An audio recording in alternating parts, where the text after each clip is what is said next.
Hello, I'm Laura and I'm an archaeologist, and I am here in Wellow doing a series of videos to talk about archaeology and the history of Wellow. So what is an archaeologist? Well, we definitely don't dig up these. No sir, we don't. That's paleontologists. We are archaeologists.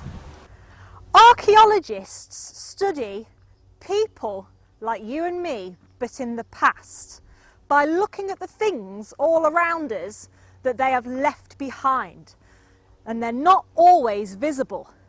So what kind of things have they left behind?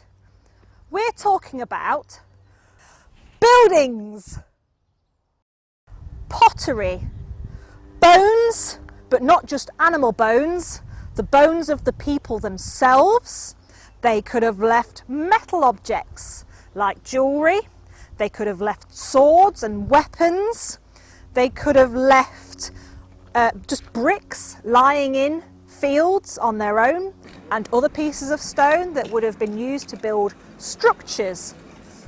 So what can we find out about these people in the past from the things they've left behind? What kind of questions can we ask? And what kind of answers will we get? We could ask what kind of job they might have had. The objects will tell us what job they might have had. If they had a religion or a belief, there are many objects that can tell us about those. If they lived in a big house with a large family, or in a large town or village, or if it was just a single farm with animals. We could also tell how old they were when they died, and we can look at their bones for that kind of information. We can also tell if they were rich or poor, because again, if they were buried with lots of rich objects, then they must have been a wealthy person when they were alive. So many questions we can answer by finding archaeology in the ground and looking at the objects people have left behind. So, how do we even know where to dig and how to even start? Well, one of the first things we should be doing is some research.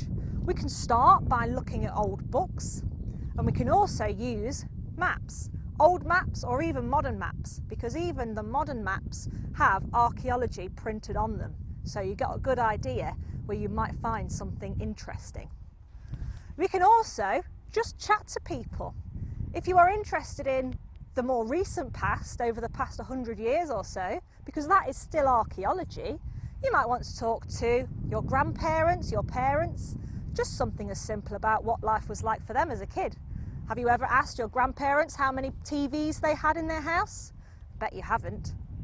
One of the other good things we can do as well, without doing any digging at all, is field walking. Field walking is a simple technique where you literally walk up and down a field, hence the name field walking, looking for objects on the ground that might have been disturbed whilst the farmer has been ploughing the soil. This can also be done with a metal detector.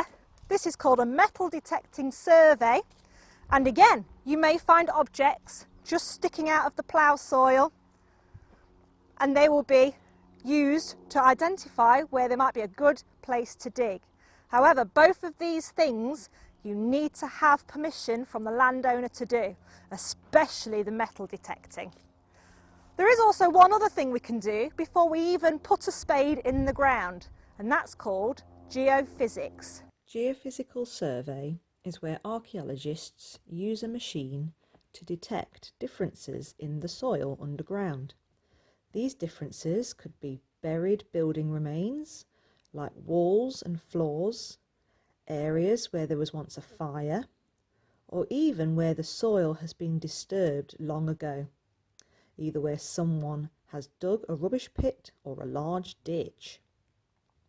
These differences are usually picked up by two ways. One way is that differences can produce a change in the Earth's magnetic field, especially where something has been burnt, such as a kiln where pottery can be made. Another way is testing the ground's resistance. If soil has been disturbed in the past, such as a pit has been dug and then the soil mixed with rubbish is thrown back in. Tiny air pockets are left in the soil that goes back into the pit. A tiny electric current is then sent through the ground using one of our geophysical survey machines, and these air pockets are then picked up because they resist the electricity differently and send back a signal that looks different to the surrounding soil. A solid stone wall will resist the electric currently different too, just different to the plain soil. That's how we know if we have archaeology under the ground.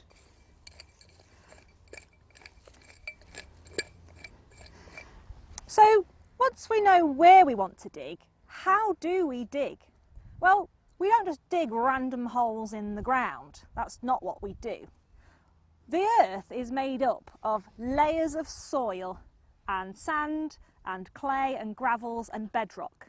And all of these layers are stacked up on top of each other, one at a time. These layers are called stratigraphy, which is quite a long word to even try and spell.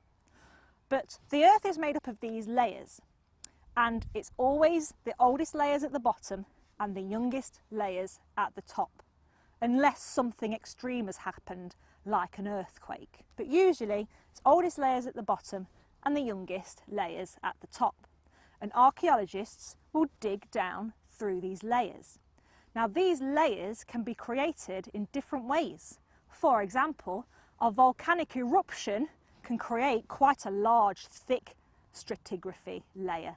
Or something as simple as a farmer ploughing his field can also cause another layer of stratigraphy because he has disturbed the soil.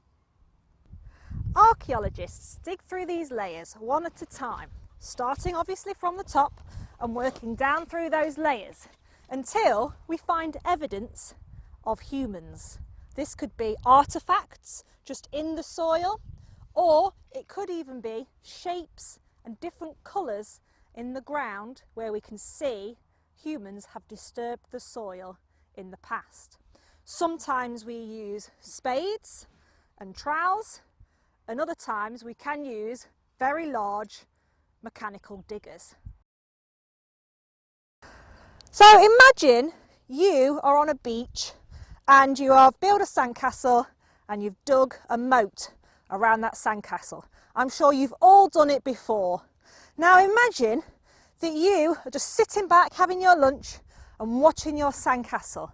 Maybe the wind has blown a little bit of sand into the bottom of your moat, or maybe somebody's kicked a football at your castle and has knocked it over, or even worse, maybe the tide's come in and completely washed your castle away and filled in your moat with all the sand that you'd taken out only a few hours before.